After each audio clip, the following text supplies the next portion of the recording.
This week, I'm going to talk about the second round of Paycheck Protection Program, what the government should be doing, what the business owner should be expecting, and what's next. Rohit, walk us through, if you could, some of the proposals that are out there for a so-called PPP 2.0. Some of the recent development in the program have been the Democratic Party presenting and passing a proposal in Congress in May, which was part of the $3 trillion HEROES Act, followed by the big four senators from Republican Party and Democratic Party actually proposing a new bill sometime in last week of July. Senator Susan Collins, who was on our town hall in July, actually talked about some of those proposals in greater detail. And then recently, the skinny bill, which was brought by the Republicans in the Senate, which failed to pass, followed by the $1.5 trillion package, which was presented last week by the Solvers Caucus in the Congress. They are important for small business owners to pay attention to, because what's going to happen is that the new PPP program is going to be quite different from the old program. It's going to be more limited program. So in terms of dollar amount being there, it will be anywhere between $138 billion of what is left in the PPP program to around $300 billion. The average loan size will be capped at $2 million. The revenue drop criteria will be between 25 to 35%, and the number of employees in a business which will be eligible for a PPP loan will be capped at 300 employees.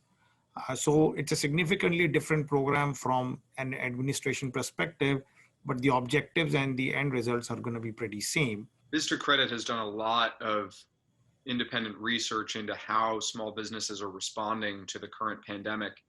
At this moment in time, where's the greatest need for additional government stimulus among small businesses? Yeah, that's a good question, because we recently released a study also where we found that the most impacted industries like hotels and restaurants and retail storefronts and businesses where you need some physical contact, their average revenue decline has been over 52%.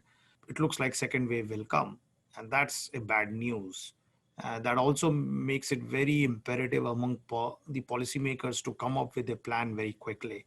So thinking along those lines, what are your expectations for how likely it is that passage of an additional stimulus round for small businesses will happen prior to the November elections? Yeah, so that's a good question, because what people were expecting in late July, then early August, then early September, a lot of people had faith that after the Labor Day weekend ends, there will be some kind of a stimulus getting passed.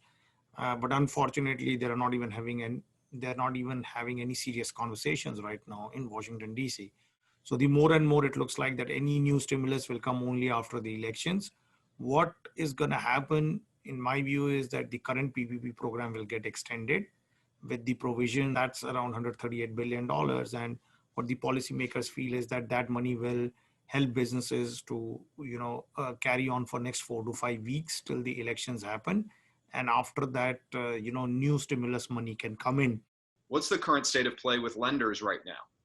So that's a very good question, because we are talking to a lot of lenders. Some lenders are tired of PPP, so they don't want to do PPP again, but they have a big obligation and responsibility towards their customers.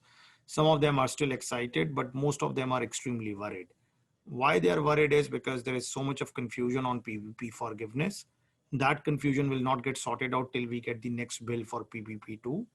And that also means that the longer it takes, there will be more confusion, and it will become extremely energy sapping and time sapping for most of the lenders to be in a stage where they are in a limbo.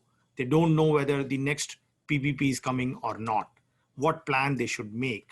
Should they staff up? Should they staff down? Should they even, get ready for it? We at Biz2Credit and Biz2XR have been we have been working very hard over last 8 weeks to ensure that, we have new set of platforms, we have built a lot of new APIs, we have integrated a lot of payroll data, a lot of payment data. And the idea has been that, when it starts, we know while lenders can be fatigued, lenders can be exhausted, lenders can be reluctant, business owners need money. They need money quick. My take is that this is the time when policymakers need to come together, pass the next round of PPP legislation, and ensure that small businesses get the money they need before the next round of coronavirus hits us.